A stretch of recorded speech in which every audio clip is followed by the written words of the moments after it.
Good evening. It's time for 27 Minutes right here on UPN 27. Indiana's 9th District Representative Barron Hill walked from Dale to Southridge High School, where he met with local council candidates. He also spoke to Southridge High students about school issues on his agenda. We asked him why he was walking. Congress is in recess right now for the month of August. And I'll go back next week and we'll start session all over again. But I thought I'd spend my time. I've been off for about 3 weeks now. I got off August the 6th, or 4 weeks, I guess now. And I decided to walk across the district, so today I started in Dale.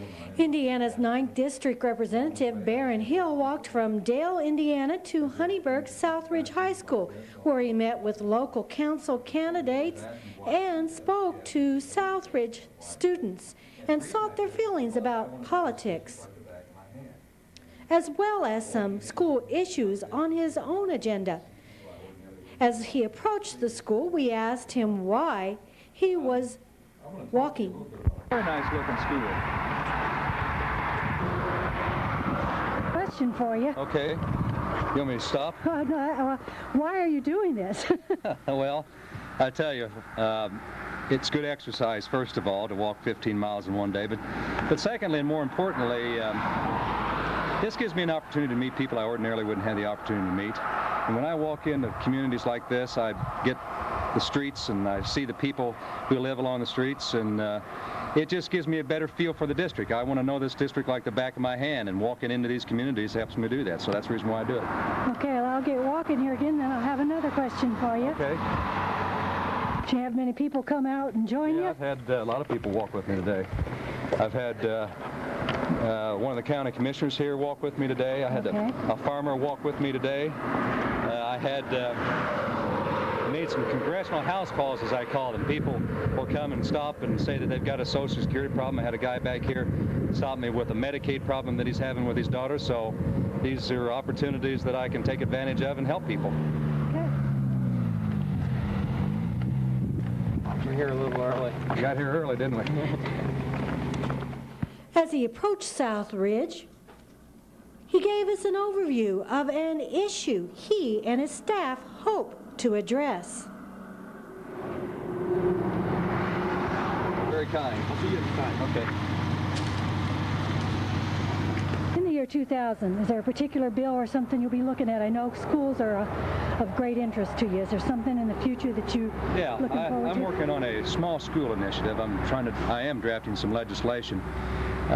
There's a psychiatrist who's a new member of Congress along with me. His name's Brian Baird, and he's from the state of Washington. And I asked him what his read was on the shootings in Colorado, where I thought he'd give me this long psychiatric explanation of what happened. But what he told me I found very intriguing. He said, Barron, our schools are too big. These kids don't know one another. The teachers don't know the students, and the students don't know the teachers. And there's fear among these students, and sometimes they get off in their little cliques and they do things that they shouldn't do. And I can remember when I was growing up in Seymour, Indiana, in Jackson County, where I was born and raised, that there was the Clear Springs and the Tampicos, and all the little towns had their own schools. And the whole communities revolved around the schools, not only educationally but socially. And when we consolidated in the 50s and 60s and shut down those schools, I think we just ripped the hearts right out of the communities. And there's something to be said for small schools in terms of not only academic performance, but also helping the communities be communities. And so I've got some legislation that I'm going to be drafting and introducing that would create schools within schools. I'm not sure it's practical to go back to the old days of having a school in every town, but I think that we can create schools within schools where students have the same principal and the same teachers and the same counselors and that sort of thing, so that they can feel connected once again to the school system. That I've been looking at and studying quite extensively is from the state of Washington. And I asked him what his... Once class was over, Indiana's 9th District U.S. Congressman Barron Hill continued his walk to the Jasper Courthouse. Tony Frick, TV 27 News. Stay tuned. We will have more 27 Minutes right after this.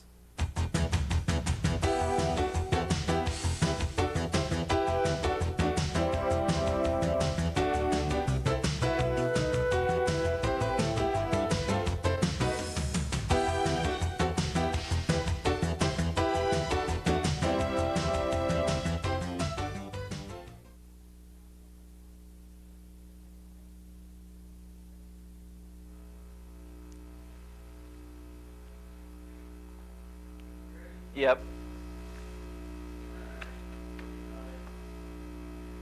The bank account for the Technology Fund at Vincennes University got a little bigger this week thanks to area merchants and everyone who purchased the 1999 Entertainment Club coupon book. Du Bois County Broadcasting President Paul Canese presented a check to VUJ Dean Christopher Azell earlier this week. The money is the proceeds realized by WBDC Radio through the sale of the Entertainment Club book. I would like to take this time to make a presentation to Vincennes University Center and Dr. Chris Azell for the proceeds that WBDC realized from the WBDC Du Bois County Broadcasting Entertainment Club book. This year, the amount amounts to $3,000, which we will donate at this time to Dr. Azell. Thank you very much, Paul. We appreciate this a great deal. This means a lot to us out here at our campus here in Jasper. I know that your organization, through the sale of the coupon books, has supported us for quite a few years, both through scholarships and also for our technological changes that we see taking place here. And we'll use this money well this year. This will go to help keep our computers in fine shape, help us to upgrade those, to be able to buy some additional equipment for our students out here. And this is really very, very helpful to us. You've helped a lot of students to go to school here and helped to educate many people here in Du Bois County and the surrounding counties. Thank you, Doctor, and we just hope that we can continue to do this. Well, we appreciate the support from your organization, from Du Bois County Broadcasting, and then also from the people in the community that have purchased the coupon books. It's now time for today's Homeowner, brought to you by Kremp Lumber Company in Jasper. If you have ceramic on a floor at your house, especially in a bathroom area like this, you're bound to have some stains in the grout lines. Now, some people think you can take new grout and just veneer over the old grout to take care of the problem, but it really won't stick to that old grout. A good solution is grout stain. It's available in a lot of different colors that'll match the grout in your house, and it's available at home centers and a lot of flooring stores as well. Basically, all you do is to shake it up real well and make sure your existing joints are good and clean. Then just take a simple brush, similar to a painter's brush, an artist's brush, put a little on it. And you really don't have to be real careful. You just evenly spread it over the grout joint. And if you get a little on the ceramic, it's okay, because you can leave it on there up to 2 hours before you come back with a clean rag and just wipe it down. Now, this is a good way to really revitalize a ceramic floor and maybe a good weekend project for you. We will have more 27 Minutes here on WJTS after this.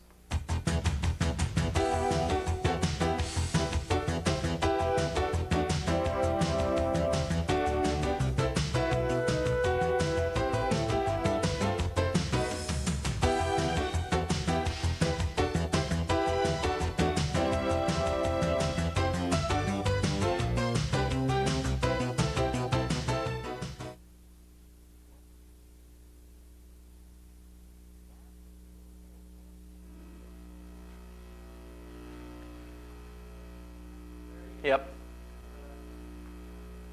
Welcome back. Our reporter Tony Frick glanced over a list of some winners from the recently completed Indiana State Fair. Takes a look back as well at our own 4-H champions and how well they fared at the state level.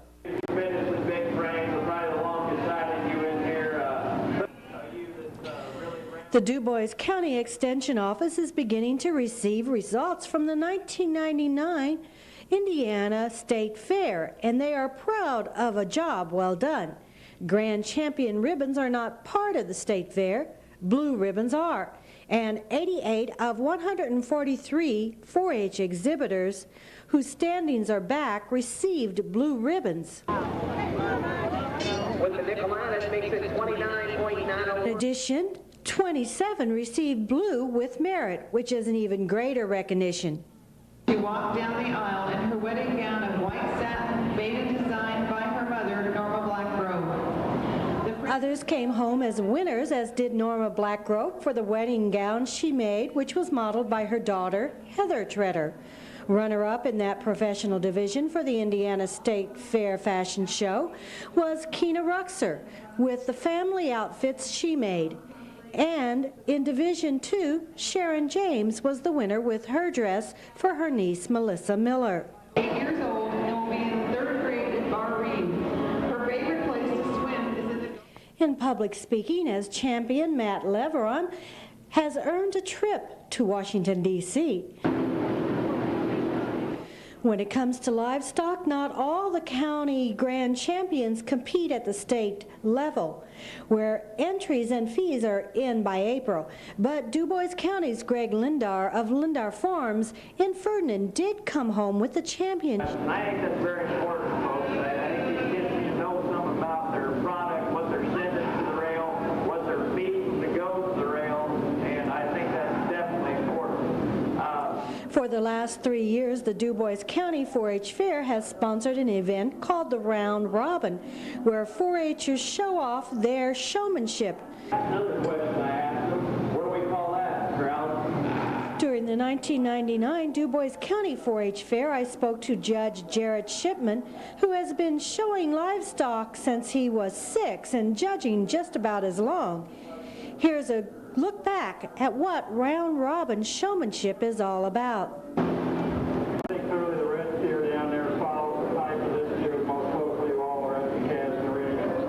Certainly good calves. Monday through Wednesday night found 4-H livestock exhibitors not only trying to achieve grand champion status for their animals, but also for their own ability to show that animal with their showmanship skills and livestock knowledge, which came in handy when they faced a test on Thursday afternoon with the Round Robin Showdown. What are you looking for and what is a Round Robin? Round Robin is where they bring the 2 individuals from your master showmanship or your senior showmanship in the hogs, 2 individuals from the sheep and 2 individuals from the cattle, and those individuals are selected in their species during showmanship. And what showmanship is just an opportunity for an individual to show themselves off in terms of their knowledge about their project. I guess that's the showing part of the student. At the same time, these kids, whenever I judge a showmanship, they got to look presentable, come in with the proper attire. We like to see these kids dressed up in a nice short sleeve shirt during the heat, long sleeve shirt in the winter, a pair of jeans and shoes that are suitable for the occasion. We kind of want to stay away from the beach look in regards to tank tops and shorts and sandals. It just doesn't give me that livestock perception. At the same time, these kids, whenever they walk through the ring with their animal, whether it be the cattle or the hogs or the sheep, they've got to maintain eye contact, and with eye contact that lets me know that they're paying attention to me, and then it helps if they crack a smile every once in a while to make me think that they're enjoying it, and the parents aren't just making them do it.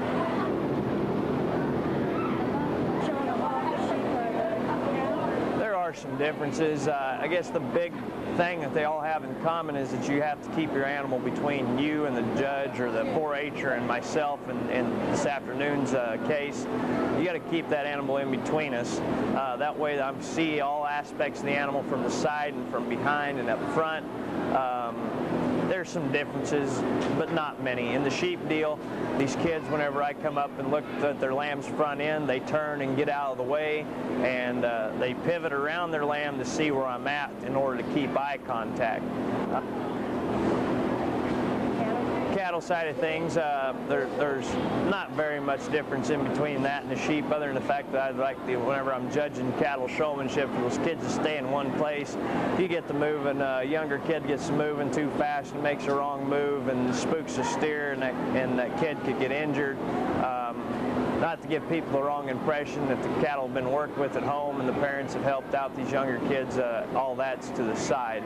But just your big things in cattle is just to be knowledgeable with me judging a show, and keep your eye contact, brush that hair back whenever I touch the animal, and just little bitty things like that. We will check sports on 27 minutes right after this.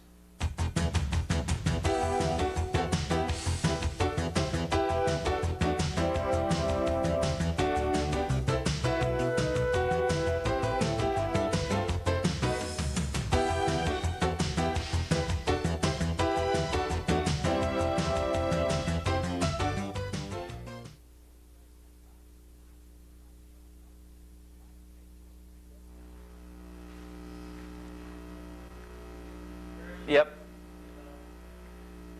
Plenty of football to talk about in this week's edition of the Sports on 27 Minutes. It was a huge night for Brad Hanner and the Southridge Raider football team last Friday in Jasper.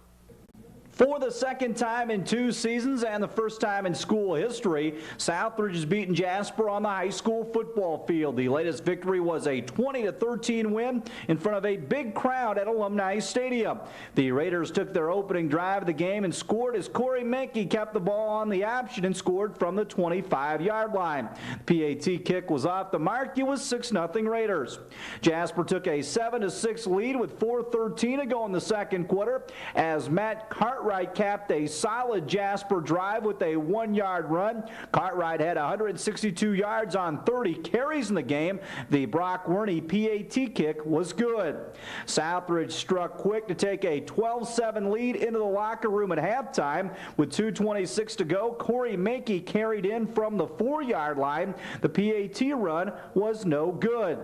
After a pass interference penalty in the fourth quarter on a 3rd and 11 play, Southridge was set up for another score. Craig Harbison took the football down to the 2-yard line on a 23-yard run before Jeremiah Treadway bowled in from the 2. Harbison went in untouched for the 2-point conversion to make it 20-7. With Southridge playing a soft prevent type defense, Jasper marched the ball down the field. That resulted in a 4-yard touchdown pass from Ross Hardings to tight end Brandon John with 3:32 to go. It was 20-13 after the kick failed. After the onside kick did not go the required 10 yards, Southridge took over on the Jasper 48-yard line and ran out the clock. The Raiders had 368 yards of total offense as opposed to Jasper's 263. Craig Harbison ran for 166 yards on 18 carries, including a workmanlike 54-yard run in the first half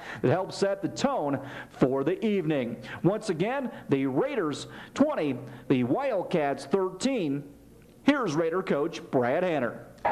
This year's awfully sweet, especially, we had to overcome a hell of a lot of penalties. Yeah. How many holding calls do we have? How many times we get a big play and we get it called back? And that's what intestinal fortitude is, and that's what Raider pride is. Our kids hung in there, and it didn't matter if we had 1st and 30. Those kids made some damn big first downs and just played great football. I mean, I take my hat off to them. I told them at halftime, I said, I asked you for 150%, now I'm asking for 200. And I thought they just sucked it up and played great football. I thought we controlled the line of scrimmage. I thought we should have scored. We fumbled the ball, took it right down the field, and gave them a score. You're not going to stop them. Cartwright hit a couple on us, but I thought we did a great job on him. This football team has got some unfinished business. The Raiders are 2-0 and will play host to Pike Central tonight. Meanwhile, Jasper is 0-2. They travel to Boonville to meet the Pioneers in their Big 8 opener. The Jasper-Boonville game will air at 10 o'clock tomorrow morning, with the Southridge and Pike Central to air at around noon. Meanwhile, the Heritage Hills Patriots also continue to play good football.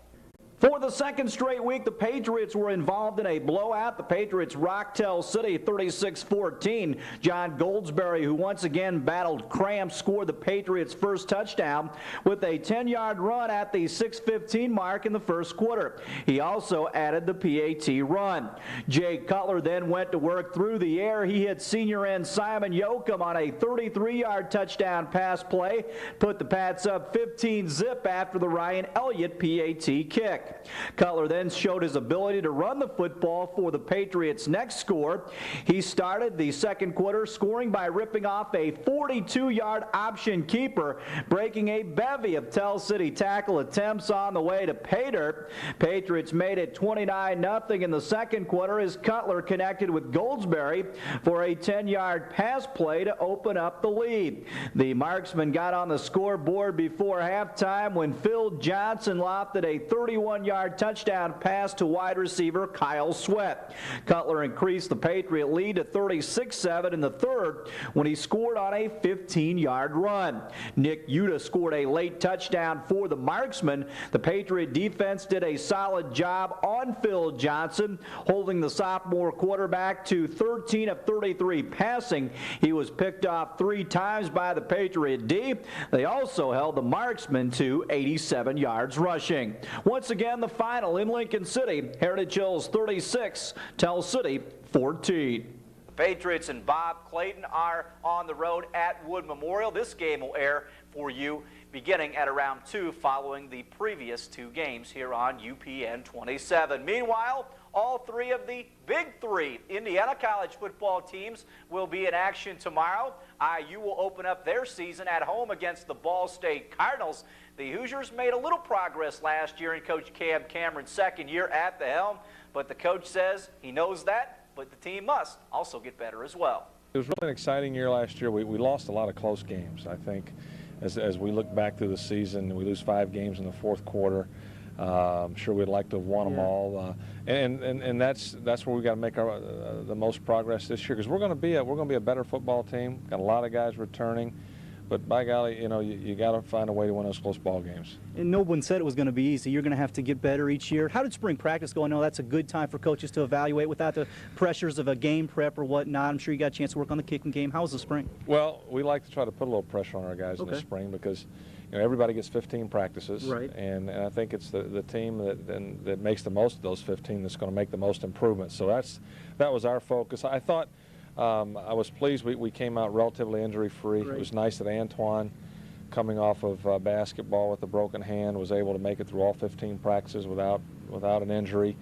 So I thought we maximized every opportunity we had this spring, and now it's up to our guys to do the same this summer. Our guys are all in Bloomington, like most programs, and then we report with the young guys on August 9th. Coach, everybody was really amazed the way Antoine played. You saw him in the redshirt season. Just talk about his progress and what kind of quarterback he can be. Well, we'll find out. How good he can be. As a freshman playing 11 games, of course he was freshman of the year. That was exciting for all of us. But you know as well as I do, one guy doesn't make a football team. I mean, football's it takes a lot of guys. But he's really shown a lot of improvement since last year. We played it last year about 175, 77 pounds. He's up over 190 now. So he's done like most of our guys, spent a lot of time in the weight room. And we expect him not only to have a good year, but to have even a better year than he had last year. Got some guys behind him in the backfield, Floyd, Spear, all those guys. Gall will be gone. But talk about the running back situation, the guys that will be behind Antoine back there. Well, Jason Spears made the change from tailback to fullback, and we expect good things out of him and Dwayne Hogan. Our tailback position, we had some injuries there last year. It's still up for grabs. And Frankie Franklin, Marcus Floyd, Glenn Johnson. We moved LeBron Williams there in the spring, so that'll be interesting to see how he holds up there. So, but you need more than one. We got 3 or 4 guys we like, and we got to get them all to contribute. When you came in, you talked about upgrading the speed situation, both in the defensive secondary and also on the outside receiver-wise. How's that coming, Cam? Well, we've done that, but it's interesting. Gotta get more. We always need more because everybody else is doing the same thing. Right. I mean, Penn State, we open up with them in the Big Ten Conference. They're ranked #1 preseason, I think, in a lot of polls. And they've upgraded their speed. Everybody's doing the same thing. We've just got to make sure we can continue to do that, take a consistent approach, and like I say, it's going to come down to winning close ball games. Talk about the defense, Coach, as you head into this season. Well, we've got virtually everyone back, with the exception of Jabbar Robinson and Aaron Williams. Adewale Agunale, our defensive end, was preseason All-American, and we got to challenge him to try to make that postseason All-American. Exactly. The exciting thing for us is that we're led by Wally, and he graduated in May. He's coming back as a graduate student or in some type of postgraduate work. And then we've moved Justin Smith into linebacker. He was our starting strong safety. We're going to have a lot of competition in the secondary. And really, it'll be interesting to see by the time we take the field September 4th against Ball State, really who our starting 11 are. You'll have 7 home games in Bloomington. Talk about being at home a lot, and also the test of the Big Ten. It seems like every year the Big Ten's rock solid. You know that, and everybody else knows that. Well, everybody, initially everybody, boy, 7 home games. How do you get 7 home games? I said, well, from my standpoint, the only reason we have 7 home games is because we couldn't get 11. Exactly. And we play extremely well at home. Obviously, our crowd and our fans are a big part of that. If you look at the way we played last year, even especially against Wisconsin and Iowa and Minnesota and those teams. So, we're excited about those kind of home games. It's going to be an exciting year. In that IU Ball State game tomorrow, some area players will be featured. Former Jasper standout Kevin Cartwright is the leading returning rusher for the Cardinals. Meanwhile, Heritage Hills star Jade Winchell will be playing in the defensive secondary for the Ball State Cardinals as well. Notre Dame started their season off with a big win over Kansas last Saturday in South Bend, but the stakes will be a little higher tomorrow when Bob Davie takes his Notre Dame Fighting Irish team into the Big House to take on the Michigan Wolverines in Ann Arbor. We all realize what a big game this is, you know, for a lot of reasons. I think, first of all, it's a tremendous rivalry. You know, I think, second of all, there's a lot of respect between the two programs. Just the geography of the two schools, how closely we're located. It seems like we do a lot of recruiting against each other in a lot of faraway places, and certainly both tradition-rich programs. So I think there is a lot of respect there. I know we respect Michigan. And also, I think both programs, when I talk about players and coaches, have so much invested. You know, we talk all the time about our players staying here all summer, how hard our players work. You know, and I know Michigan's another program where those players work. So there's a lot of invested. And because of all those reasons, you know, it's a big game. You know, not to mention the fact that, let's face it, it's a bowl game atmosphere, as it seems to be every week. But, you know, you're going up to Michigan in front of 100 and some thousand people. Nationally televised game. I think ESPN's doing their game day up there. So without a doubt, it's a bowl game early in the year. Kickoff in Ann Arbor is set for 2:30. You can listen to that game on our sister station, WBDC Radio. Purdue also begins their season on the road tomorrow. The Boilermakers of Joe Tiller will take Drew Brees and company down to Orlando to take on the Golden Knights of Central Florida. This has been 27 Minutes right here on WJTS UPN 27. I'm Kurt Gutgsell. Have a great weekend.